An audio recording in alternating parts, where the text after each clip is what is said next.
Have you ever considered retiring early? I did. I retired at 38, and today I'm going to tell you what I did right along the way that allowed me to retire early. Hey there, I'm SHADY from SheDasOnTheLoose.com, and I support women in their quest to leave toxic workplaces, and explore the world on career breaks and sabbaticals. I was a lawyer. I had a pretty good income, but I also lived way below the means. Like when I bought my house, I bought a house that was less than 1/3 of what I was approved for. So I was actually, the loan I got was about 1/5. Being perfectly transparent, it was back in 2006 and I was approved. I hadn't started working in my big girl job yet. I just graduated from law school. I hadn't started working, but I had an offer letter from a law firm. I got approved for a loan for $300,000. And my realtor was like, hey girl, you shouldn't do that. So the house I bought, the loan on the house I bought was $67,000. Now, you might be saying to yourself, where could I ever get a house for $67,000? It can be done. Not in every neighborhood. I didn't live in every neighborhood. Of all my friends, of all the people I knew that worked in law firms, fresh out of law school, where they lived, I lived in the worst neighborhood. I lived in a neighborhood that wasn't hood, but it was like hood adjacent, but it was safe. The house had been foreclosed on. I looked at the house before it was foreclosed, and I was going to make an offer. And right before I made an offer, the bank foreclosed and lowered the price by $25,000. I wasn't looking for foreclosed houses. I wasn't trying to like come up on someone else's misery. The house I was actually interested in was foreclosed before I could make an offer. So I surely made that offer and paid the bank and closed in like a few days because it was the house I wanted anyway. I can get it for $25,000 cheaper. Let's do that. So yes, so my loan was $67,000. I sacrificed for that in the sense that like my friends had these nice big houses and they were really pretty and really great and they were beautiful. And my house was less so, but I could afford it and I could afford to do pretty much everything else I wanted because my mortgage was like $600 a month. So there's a part of that. I'm not bragging. I'm saying this to say that like a lot of my financial success was based on the fact that I made a sacrifice. Like what neighborhood am I willing to live in and how much house do I need? So something to think about. Another thing I did right was I had an emergency fund. My emergency fund was always getting bigger because I never knew what might happen in that house that I bought. It was a little bit older. I needed a new roof at one point. Within a week of being there, the boiler went out and it wasn't covered by insurance. So I had to get like a new water heater. Things happen. When I first started working, I would like get paid and I'd be willy-nilly with my money. And then I'd be like, why is my bank account approaching zero? Like what had happened? What is going on here? And then one of the things I did right was I set a floor for my bank account. So first it was my bank account never goes below $250 no matter what. Like if I don't have that, I don't have any money. If I don't have $250, I don't have any money. It will never go below. And then it was $500. And then it was at that, like I kept raising it. But for a long time, I never let my checking account go under $2,000. Like I know $2,000 is a lot of money to sit in a checking account and not use, but it was also like the first layer. I considered it the first layer of my emergency fund.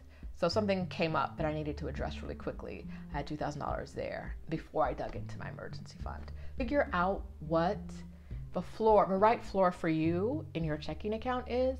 Really helps make sure that like there are no overdraft fees because you're not getting to zero because you fixed something before you got to the floor or you stopped spending when you got to the floor and there were no surprises. Before I developed good habits, one of the things I did right was I was checking my account every day so I knew how much money was in there, and if things came out I wasn't expecting, I always knew about it. When they didn't, the amount of alerts they have on your phone right now are incredible, but back in the pre-smartphone days, we didn't have all those alerts. I sound really old, I'm sorry y'all.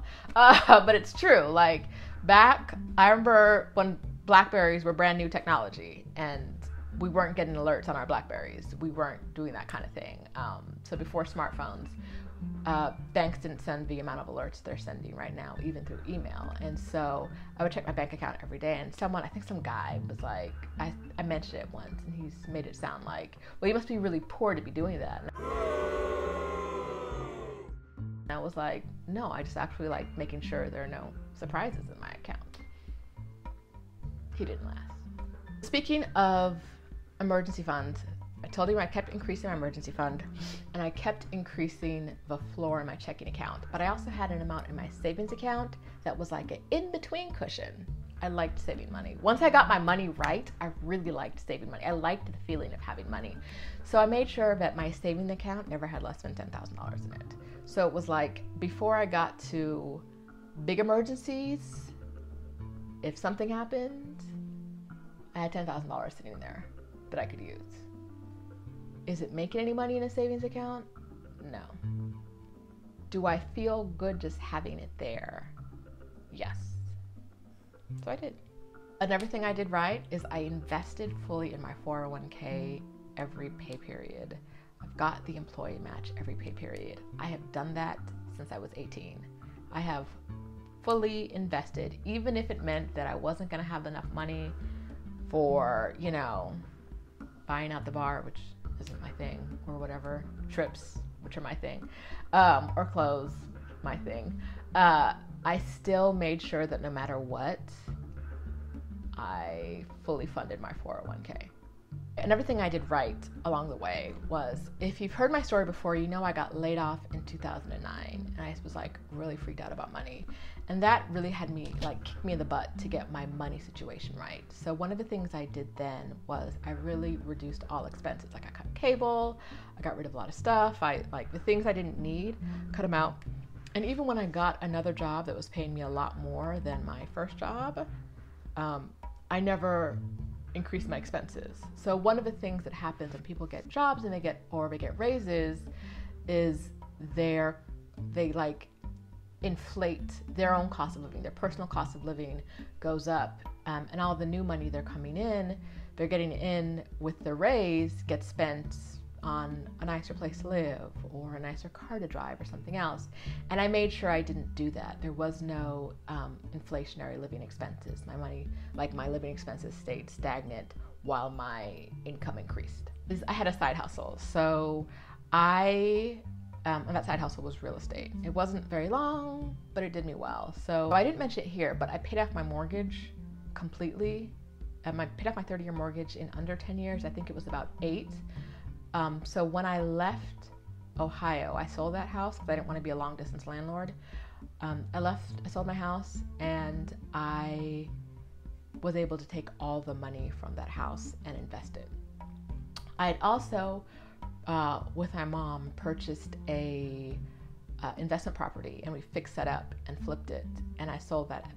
I didn't have a car payment. So when I graduated from law school, I was still driving a car I purchased pre-law school. Because I drove it from California to Virginia, Virginia to Ohio. I drove it in Ohio until it died one day, and I called a mechanic to come out and look at it because I couldn't get it to the shop without a tow, whatever. He was going to tow it until he looked at it, and he was like, you should just buy yourself a new car because there's no point in fixing this. So yes, I drove my car until the wheels fell off.